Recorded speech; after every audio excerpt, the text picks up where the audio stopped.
അമ്മേ ശരണം. കണ്ണാടി ശ്രീ ഭദ്രകാളി നാഗരാജ നാഗയക്ഷി ക്ഷേത്രം. ഒരു വ്യക്തി കണ്ടൊരു വലിയൊരു സ്വപ്നം, ഒരു നാടിന് സമർപ്പിക്കാനുള്ള ഒരു ക്ഷേത്രം. അതാണ് ഈ ഒരു മഹാക്ഷേത്രമായി ഇവിടെ ഉയർന്നു വന്നിരിക്കുന്നത്. കഴിഞ്ഞൊരു 5-6 മാസമായിട്ട് ഭഗവതി ഇവിടെ കുടികൊള്ളുന്നുണ്ട്. ഏവർക്കും സ്വാഗതം. അനേകം പരിപാടികൾ ഇതിൻ്റെ ഭാഗമായിട്ട് ഇവിടെ നടന്നു പോകുന്നുണ്ട്. ഏറ്റവും അടുത്ത ഒരു വേളയിൽ നമ്മുടെ യജ്ഞാചാര്യൻ സ്വാമി ഉദിത് ചൈതന്യജി നടത്തുന്ന ഭാഗവത വൈഭവം ശ്രീശക്തി സന്നിധാനം എന്ന പരിപാടിയിലേക്ക് ഏവരെയും സ്വാഗതം ചെയ്യുന്നു. ഇത് നടക്കുന്നത് ഡിസംബർ 27 തൊട്ട് ജനുവരി 3 വരെയാണ്. മാക്സിമം ആളുകൾ പാർട്ടിസിപ്പേറ്റ് ചെയ്യണം.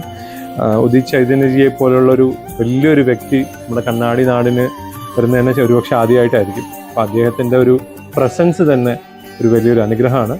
ദേവിയുടെ ചൈതന്യവും അനുഗ്രഹവും എല്ലാവർക്കും ഉണ്ടാവട്ടെ എന്ന് ആശംസിച്ചുകൊണ്ട് എല്ലാവരെയും ഈ പരിപാടിയിലേക്ക് ക്ഷണിച്ചോളുന്നു. അമ്മേ ശരണം.